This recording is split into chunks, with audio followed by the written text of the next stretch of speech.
So now we come to the next chapter, and it's the chapter 5, the cosmic illusion, mind, dream, and hallucination. Now, basically, cosmic illusion literally means Maya.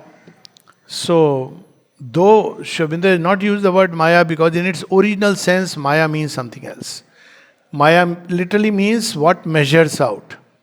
So, Maya literally, matra, mata, that which, that power of the Lord which measures out, that is Maya. But the way it is understood today is that it's a illusion. So, as we read last time about the rope and snake illusion, which is a very smart way of, sometimes, as I said, cutting the Gordian knot. So you don't take the problem, you simply say the problem is non-existing. So there are people who do like that. If you go to them saying that you have a difficulty, so there is no difficulty. As I said, somebody who met with a fracture, and the simple explanation that my senior was telling him that, it's all karma. Now this is like, don't understand, don't try to, it's just karma. So it's a way of saying, Maya is that it's another way of saying that this is all a play of illusion. Your mind is basically either thinking things, imagining things, creating concepts, percepts, systems of thought, and it is all, as long as you live in that, there will be no issue. You may today explain things, justify things, and this is why many people don't turn to, this kind of knowledge, because it opens a vast door. And they are happy with stock explanation. Very easy to say that, this is Maya. We'll come to it as we go. Human thought. But the beauty is, and the paradox is, and that's where Aurobindo takes us, that how much ever we may say there is Maya, even Shankaracharya is saying that world is Maya, still he needs, there is a famous story, let me not name anyone, that someone went to a mystic who said all this is Maya, there is nothingness and all. So at the end he said, okay, then I don't need to give any dakshina or anything. He says, no, you need to do that. He says, why? He says, because I will help you get rid of this Maya. You are carrying Maya, you are attached to Maya. You give it to me. So that way you will be rid of the burden of Maya. So even it's so strange, at least to me it has always felt like paradox, and that's why the story of Yagyavalkya is so beautiful. That he says that, I need the cows with the gold. I don't know whether I know Brahman or not. Everybody has their own experience and idea, but I need the cows. Rather than simply saying that all this is Maya, because then it appears grotesque, very frankly. And I say this because some people are either afraid or for some reason, but the time has come to speak things as you see them. One of the Shankaracharyas had come here. I think the famous one from Kanchi, or someone who is well revered. Not the one who is in controversy now. So it was a funny sight. I have actually seen it. So the funny sight was that he has to enter into, through the ashram door. And there is a man who is always walking with a shatra. I don't know why. It was not raining, but it's a sign that you are someone. So the shatra doesn't get inside the ashram door. So for some time it was a very funny scene that he will not go inside without the Shatra, and the Shatra cannot go inside. After all the non-attachment to the world and all that. So finally what to do? There was hesitation, there was scramble, all this. I am a witness to this scene. So finally the man had a brainwave. He just tilted the Shatra a little bit, buddhi. Then he walked in and he rushed in to keep the Shatra again. I said, what is this? See, this is the paradox in which we live, and that's why much of all this is going to go. Whether we like it or not, divine will have his own instrument. Because you can't fool people all the time. If you believe in Maya, then honestly you should not go anywhere talking about Maya. That's why Sri Aurobindo says that God laughed thrice at Shankara. And one of them was when he went to the four quarters of India saying that the world is mithya. Because, then there is nothing like, you can't say this particular religion, this particular group of humanity, then you live that truth. That's the end of the story. But it's impossible because there is in us something called as nature. It doesn't leave you so easily. And this nature, Sri Aurobindo first described that we have all human thought will move between affirmation and denial. First he quotes but that's a very long passage, we need not, but it's a very powerful passage on page 428. And this from the Brihadaranyaka Upanishad, one of the most beautiful Upanishad it's actually not an Upanishad, it's an Aranyak. So Aranyak is where the forest tales. So, but it is very long and a lot of people find it their favorite. To me also it's one of the favorite. The stories and the way it is. Many of the stories we hear about Yagyavalk, one which I am quoting is from Brihadaranyaka Upanishad.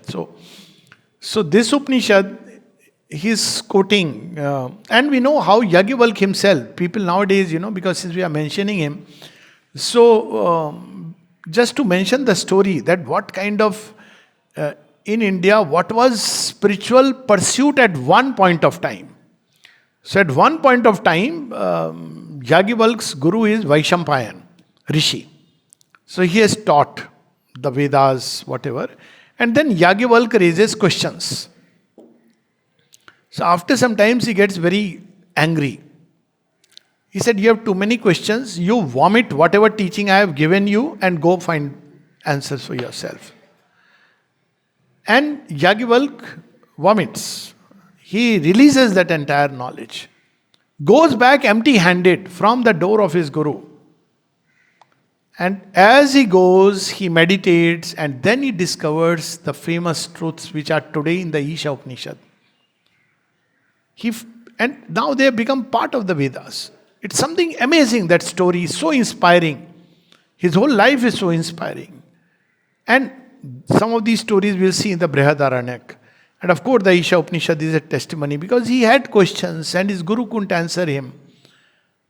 And so we have this beautiful page 429. But before that, from Prashna Upanishad, another very interesting Upanishad. We'll read that, just one. That long one is Brihadaranyaka. It's very tempting, but I am not reading into it because then I'll read only that. But do read it, it's very interesting. So, Prashna Upanishad, what is seen and what is not seen? What is experienced and what is not experienced? What is and what is not? All it sees, it is all and sees. Again and again affirming that it's not like this world belongs to somebody and only that is true. The Lord sees all. See? Everything. There is a little saying of Sri Aurobindo which was put for some time also in one of the guest houses where he says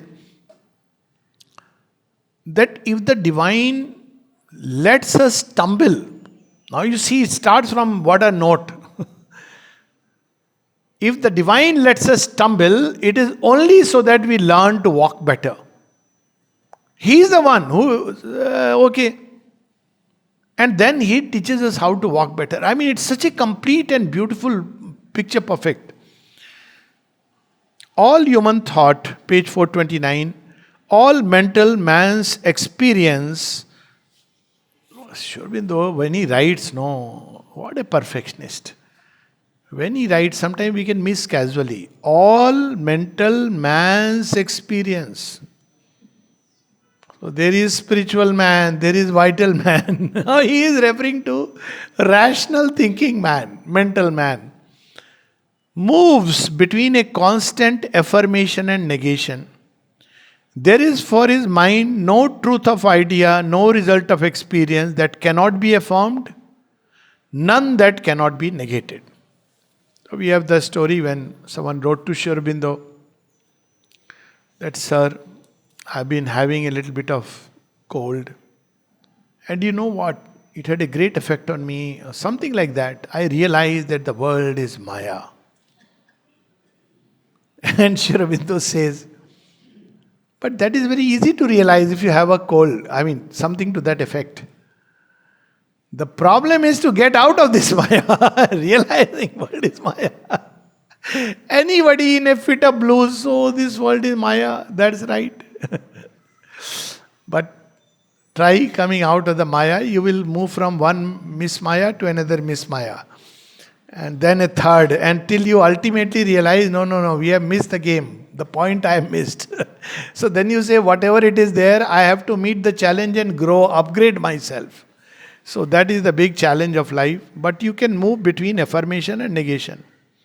It has negated the existence of the individual being, negated the existence of the cosmos, negated the existence of any immanent or underlying reality, negated any reality beyond the individual. Now we'll come to, we can skip it because this is the kind of different philosophies.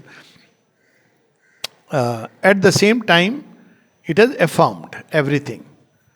So, affirmation means this is true.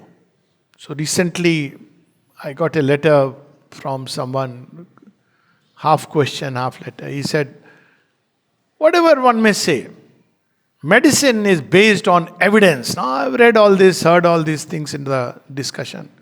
Evidence-based medicine. What do you have to say about it? I said, we'll talk about it. First you tell me what is evidence according to you. Then we'll discuss. And sent a couple of things on some of my talks. After that he mollified because he thought, evidence, eyes as evidence, ears as evidence, measuring statistically as evidence. Why this is not an evidence? Now since I have talked about it. Because there is a whole world inside which you are not measuring, you cannot measure, you cannot see. Somebody recovers. It quite likely that he has tremendous faith in the divine and has prayed to the divine. Now there is no way you can document it as evidence. Somebody in spite of everything dies. There is a famous story of Uma Bose who died, at a young age, 21. She had a throat cancer and died. And Dilip Kumar Roy asked him, why did such a fine flower fade away so soon? And Aurobindo gives a long reply. That reply has come as the riddle of the world. But in the end, after explaining the whole cosmos, in the end he says, well, because she had a very sattvic nature, developed nature. So the question was, why did such a fine flower fade away so soon? And Aurobindo says she had already arrived at the height of her inner development. If she continued in this body, it would have been difficult for her to continue further because she became a famous singer. And sattva. So what else you need? So she took a leap. And I know of instances, even today somebody wrote a letter, 35-year-old lady, and I just asked, show me the picture. And when I saw the picture, it was very clear she is not from this world. She cannot stay for long. But this is the way, there is a whole inner world which we do not know. So the person says, she is getting the best possible treatment. But somehow she is not improving, she is going down. And then you see the contrary thing also. I'm just mentioning this because facts on the surface, someone in America had seen a doctor, not seen as a doctor to patient, but just sharing a story, a real life story. And this person was suffering from a disease with which maximum you can live up to 2 years, and doctors had given him 6 months. And that's the time I met him. Very fortunate because their house, when Champaklalji went to America, he had come to their house. So they were obviously in a great distress, and I spoke to this boy. And I'm telling the story just after Corona, 20 or something like that, 2020. And there was a little discussion. He couldn't move, but he could speak little bit with difficulty. And then he was, maximum was 2 years and minimum was 6 months. And my suggestion was, make the most of your time. Turn towards Mother Sri Aurobindo, not with that I'll live longer or with this desire. Read, assimilate, think, contemplate, hear. So he took that seriously. He started experiencing deep inner change, this, that, 100 things, experiencing. He started writing, experiencing Shri Krishna coming to him. Started with mouth. Now you can speak to a computer, it can make a picture. Making pictures of Shri Krishna. And very nice, beautiful. And dwelling deep into the inner truths, he has been in touch and till date. It's 2026. So his father had come, every year he comes. He said, I don't know what happened to it's really a miracle. Now these are real stories. And how it works. So when we use the word evidence, even recently somebody with a frank ECG change of a actual heart attack where there are two kinds of changes. One where the change comes back, T inversion, the other Q wave, where it's like there is an infarction. This will remain all your life. Like a stamp, you had a heart attack. So, typical doctor that you have to go through all this standard procedure. You go to the angiogram, then bypass. And he was, the whole family ultimately said, what do you advise? I said, see, I'm a couldn't care less person. My advice is if you really want, my advice is always turn to mother, forget about everything else. Take some minimum medication you should take. Blood pressure and all that you should take. So they took it seriously. After 4 months, 5 months, got an ECG run. That is the reverse which doesn't get reversed. The Q wave disappeared. And cardiologist and every doctor would advise saw it, and this can't be believed. So when we use the word human thought moves between, because there is an evidence to the senses. But you arrive at a point where you say sensory evidence is not enough. Now you can take it to any extreme. You can say even all this is a fabrication, the mind is at play, and you can eventually discover all this is illusion.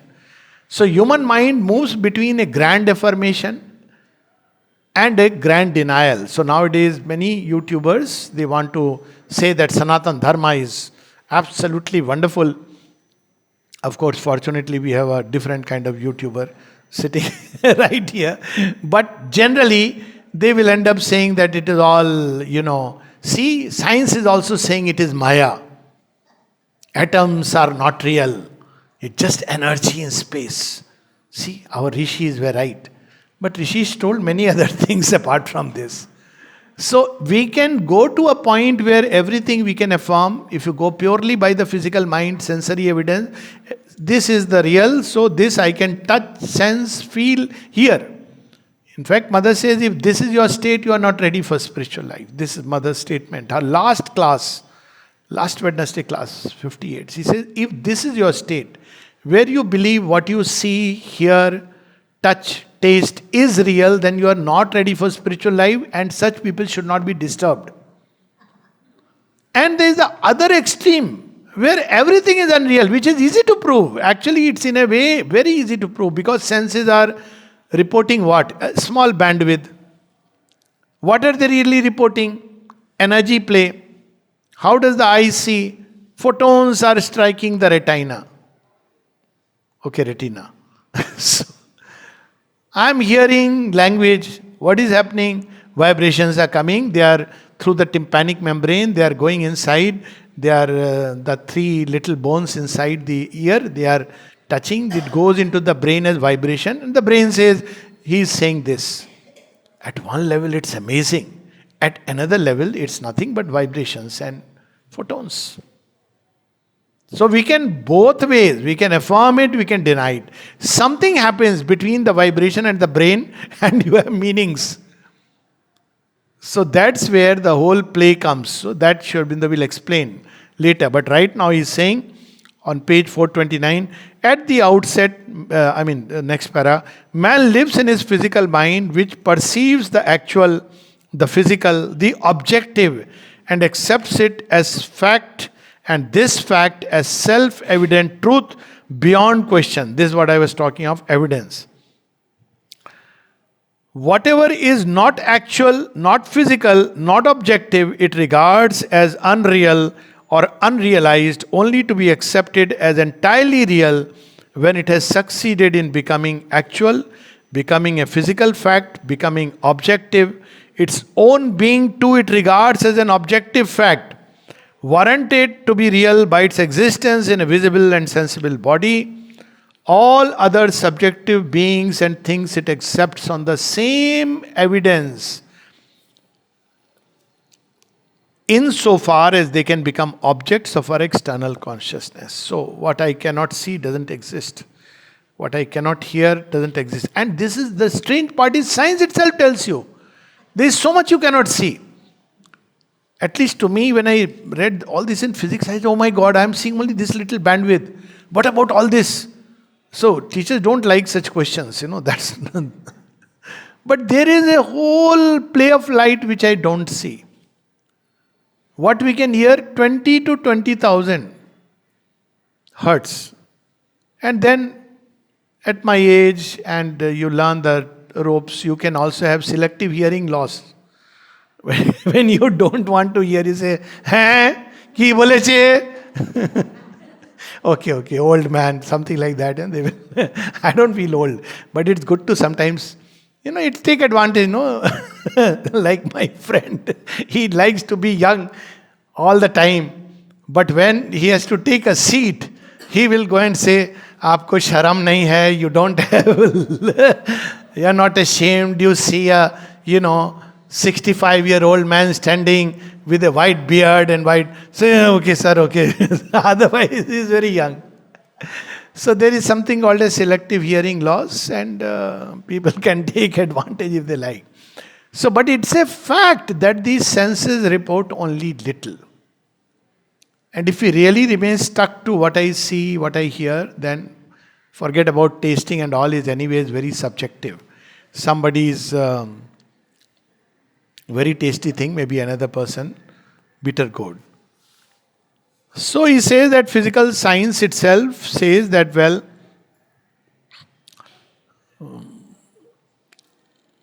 its test of the real is possibility of verification. So today what we call as evidence is, can you verify?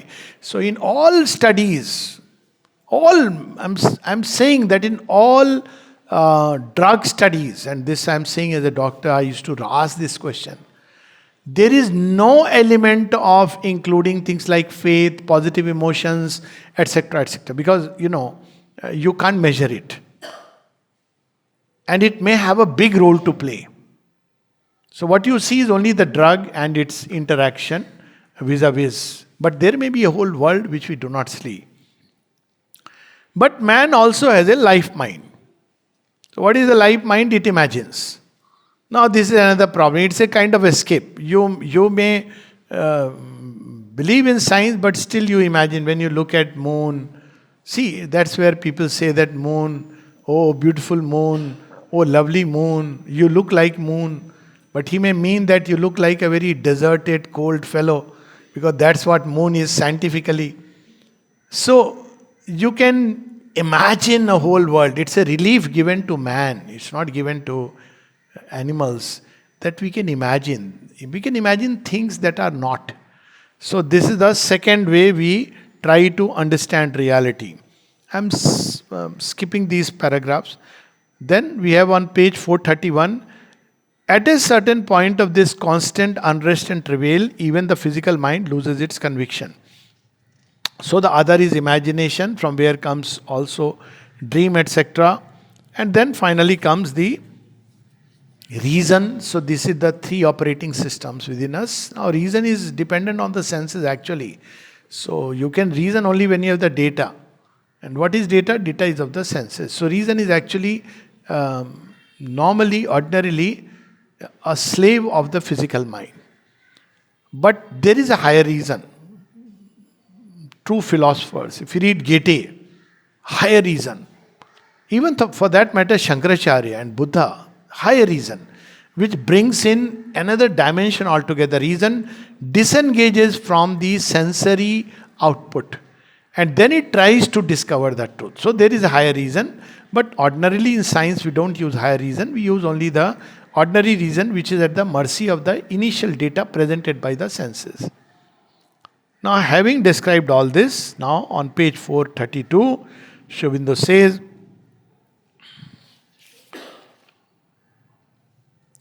or rather page 431, the last line, in India, the philosophy of world negation has been given formulations of supreme power and value by two of the greatest of her thinkers, Buddha and Shankara.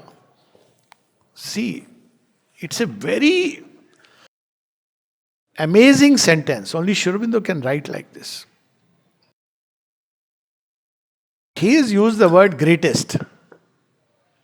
Sounds very wonderful. Everybody will be very happy. And then he says thinkers. He has not used the word yogis.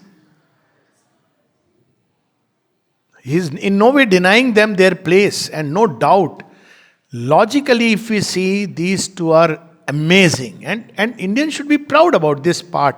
No doubt that if you read, at least I was so flabbergasted when I read the logic. I said, everything that I am reading in this Shankaracharya's philosophy, there is something which is fundamentally wrong, but I can't pinpoint because the reasoning is so impeccable.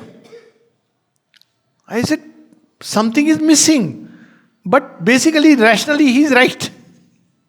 Of course, at 17, 18, that's the age when you can't get to it and then you discard all of this. So then he speaks a little bit about them.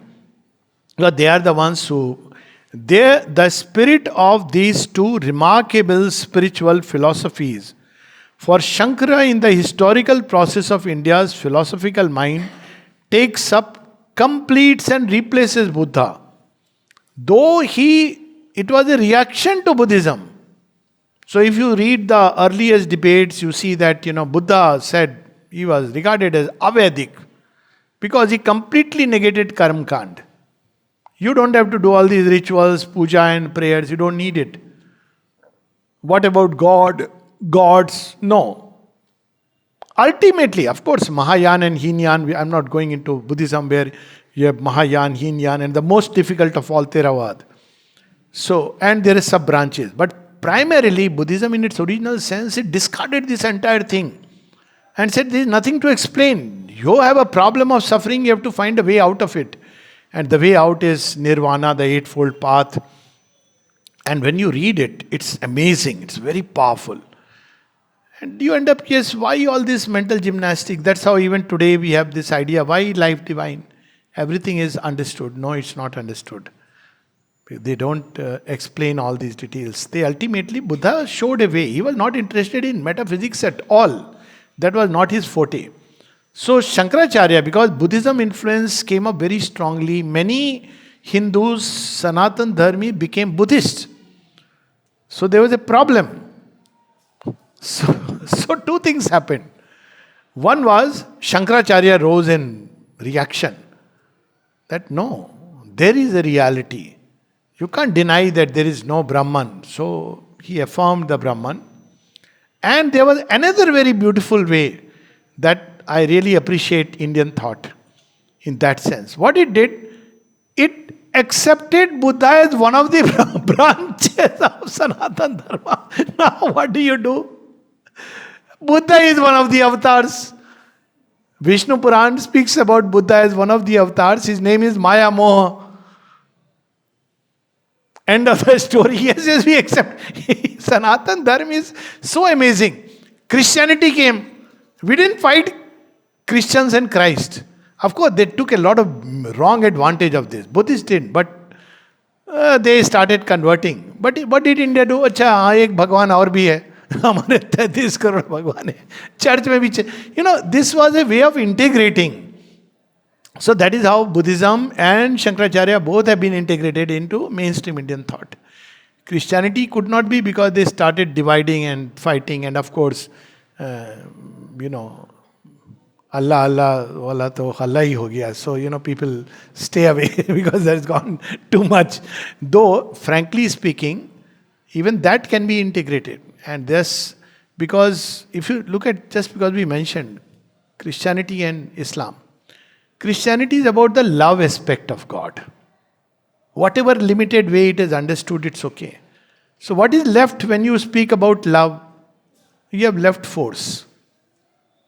So, force aspect is taken up by Islam, and there is a whole theory about Islam that it's about, Shukracharya and Rudra. So, like Rudra, they created destruction. The destruction was necessary. You can explain the whole thing as basically love and force. And there is an aphorism of Aurobindo which says that why Muhammad's mission was necessary, because of the love without force is not sufficient. But either of them is incomplete without the other.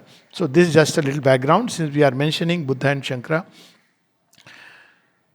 Has weighed with a tremendous power on our thought, religion and general mentality. Everywhere broods its mighty shadow. What a lovely way Aurobindo uses this. I love the language. Everywhere there is Shankara looming all over. But how he has used the word? Mighty shadow. It has cast a shadow on Indian thought. Everywhere is the impress of the three great formulas. And you'll see it everywhere. Any sect, any cult. Doesn't matter whether people believe in Shankaracharya, Buddha or not. This is common. So what is common? The chain of karma. It's there in Buddhism. It's there in Sikhism. It's there in many of the sects and cults which are based on that. The chain of karma. The second is escape from the wheel of rebirth. You take up anything. You take up Buddhism, you take up Jainism, you take up Sikhism, you take up any of the... I'm talking of Indic religions. Ultimately you have to escape from the chain of rebirth. And the third is Maya. Because how to explain this universe? It's a Maya. Maya badi thagani. So, these have got deeply inside Indian thought, because it explains everything. It gives you a understanding of what this world is. It's an appearance. Science also says it's an appearance. So QED, that's a fact. Ultimately, it's all electron, proton, neutron, whirling in space. Water, electron, proton, neutron, energy. What is this energy? At the end of it, it's Maya. So it goes consistent with today's thought. So what is the way out of this Maya? Cut the cycle of come out of rebirth. If you enter into birth, you will be subject to Maya. Maya will give you pleasure and pain, sorrow and joy. So what is the way out? If you are born again, sorry, no choice. This is Maya's realm. So what to do? Come out of this whole business of Maya, this creation in which you are being trapped by rebirth. So, sounds so strong. And now the question, why you came into rebirth, who came into rebirth, how this individual soul, don't raise this question, because that is very uncomfortable. There are no answers to that. And yet there are people who have these questions, who must have these questions. And that's where Aurobindo comes in. That is this just a meaningless chain, cycle created by... And that's why Buddhism is that way more complete. He says there is no Brahman reality. He says it's energy. Very clear. It's more logical if you ask me. It says there is no God, there is no Brahman, nothing. It's a energy, which science will agree. It's in motion, throwing up forms and names. Random events taking place. You are trying to... But where it gets caught is when it uses the word rebirth. What is rebirth in Buddhism? When there is no soul. So it says there is a knot, a bondage, a knot which is a bit of information and the ego self which somehow get knotted together and go through the cycle. So it's very simple. Cut this knot, there is a way, and come out. So it has got a very strong impress. So Aurobindo says, it is necessary therefore to look afresh at the idea or truth behind the negation of cosmic existence, and to consider, however briefly, what is the value of its main formulations or suggestions, on what reality they stand, how far they are imperative to the reason or to experience. For the present, it will be enough to throw a regard on the principal ideas which are grouped around the conception of the great cosmic illusion, Maya. So that's why he takes up that, well, you can't just bypass and go into life divine. This is a big problem, or, well, what is called as a solution in Indian thought. And therefore, he is taking up this chapter and he'll go into a depth as to what really is this Maya. And then, before he talks about going beyond, because Ishopanishad has given it only as a Vidyancha, Vidyancha, Yasta Dvedo Bhyam Saha. But as it is understood, so he will become, it will look like he is validating Shankara, and then he will talk of going beyond. So there he starts. One more little paragraph we can read. In itself and by itself, the vital being's aversion, the life mind's recoil from life, cannot be taken as valid or conclusive. So one of the reasons why human thought accepts it easily, because whenever we lose things, we are unhappy. Or if we are not unhappy, we see people are unhappy. Then we say, today it's okay. Somebody went to a mystic. He was telling me how he turned to God. Very interesting story. So he said, I was super rich man. In Africa, he earned a lot of money and came here. So he met a illusionist. So he said, see, whoever asked him money, he said, I want by this thing, I will not part a penny. Till somebody told him, one of the lectures he heard, only one sentence caught his attention.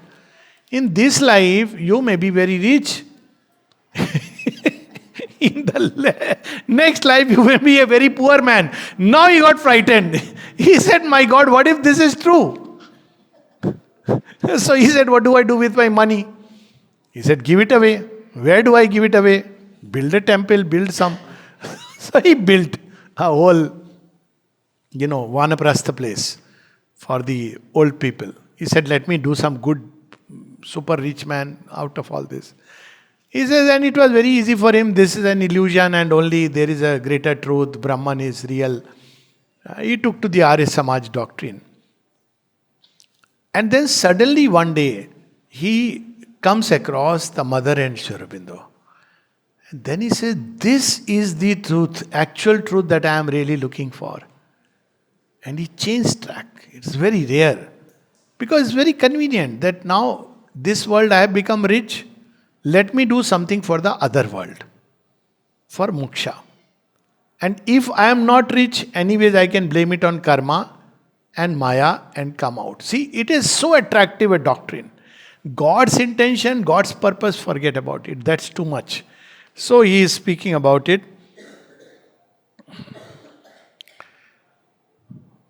Nevertheless, there is a certain validity in the mental support of this sense of frustration. So he says that why people turn towards illusionism is either a sense of disappointment and an acceptance of frustration which has no greater claim or conclusiveness than the idealist opposite motive of invariable hope. So these are human beings try to make the best of it by idealism and then they realize it doesn't work out or they are disappointed, frustrated. So human thought moves between these two. Nevertheless, there is a certain validity in the mental support of this sense of frustration in the perception at which the thinking mind arrives that there is an illusion behind all human effort and terrestrial endeavor. It's a very comforting thing, frankly, that you are not the only one who is feeling cheated or life, everybody. Maya badi thagani. Sabhi thage ja rahe hain, thagon ki nagri, all kinds of things we have heard. It's a city of thugs. And everybody is cheating somebody or the other, so you are also cheated. It's not your problem, it's the problem of Maya. So come out of it. It's really a philosophic balm. So he says that in frustration,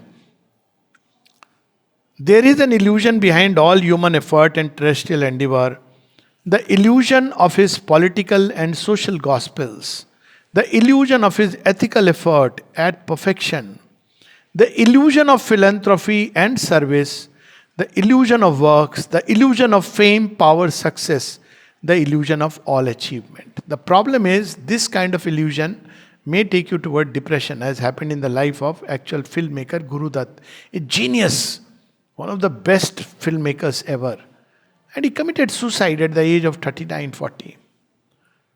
And if you see his movie, his last testimony was, I think, Kora Kagaj, but before that, Pyasa. So the movie ends on a strange note. This man suddenly gets fame, gets money, which he was striving for as a songwriter. And then he attends a party and realizes the vanity of it all. And as he walks away, he sees a poor man and takes away his coat and gives it to him and just walks into oblivion that this is not what I want. So it has, these things are very powerful impress upon the human psyche. That at the end you realize, and there is a famous song in that movie, ये दुनिया अगर मिल भी जाए तो क्या है, Shahir लुधियानवीज. And it appeals to an aspect of human consciousness. Yeah, see, that man did this to me, this. Always there will be some people. What I am doing, that's not important. So, when you look at it, or somebody dies, like the story of Kabir, that, when somebody went to meet Kabir, so his son told him that he has gone to the Shamshan, the place where they cremate. You can meet him there. He said, how will I recognize? He'll say, you will see a sun behind his forehead. He said, okay, is it? I can see. He said, yes, you can see it. So he goes there. There he sees there are 20 people with this halo around their head, behind their head. Now he is confused, who is Kabir? So he follows them and sees slowly everybody's halo is falling down. But there is one man whose halo remains. And he says, are you Kabir? He says, yes. So this is a typical example that somebody who knows this world is Maya, and you realize that truth. Nirgun Bhajan, if you hear all that. So life is full of suffering and sorrow. So this is one reason why people turn. When they realize the illusion of all their efforts. Human social and political endeavor turns always in a circle and leads nowhere. People change governments. But at the end you may feel frustrated that, nothing fundamentally changed. They never think that I have to change myself. No, that's difficult. Government will do something.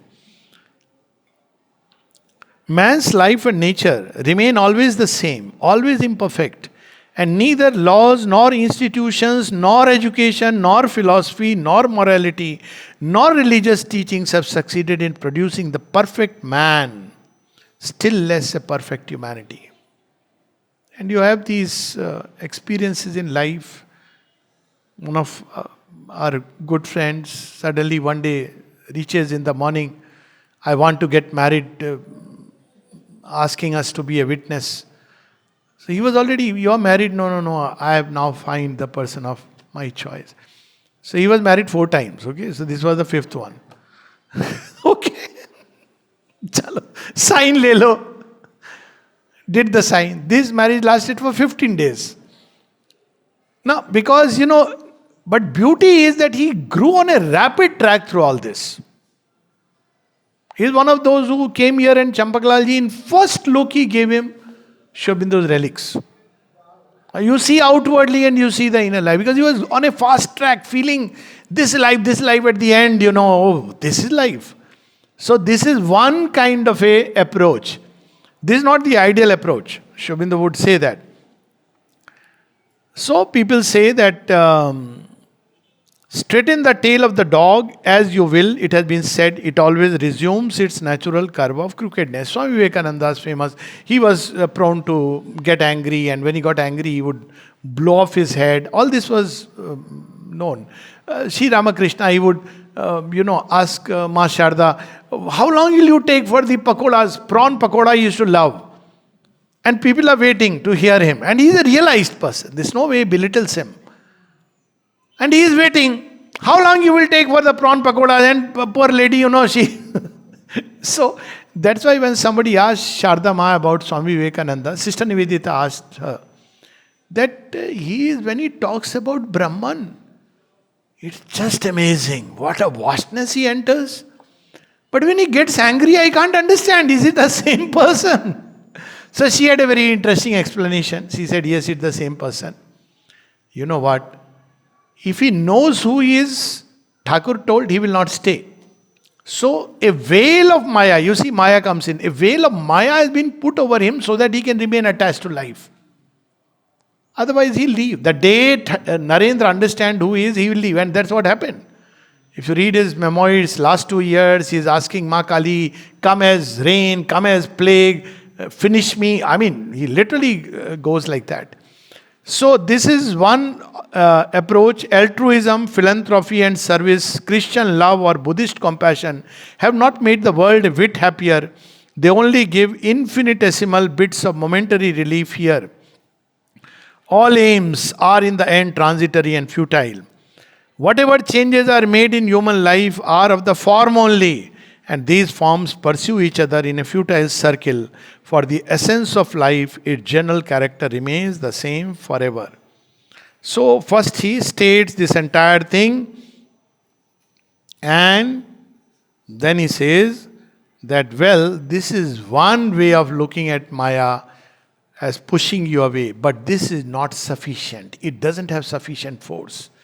If you go because you find life difficult, let me go to an ashram because family life is difficult. You will 100% make a family in the ashram because you are finding life difficult.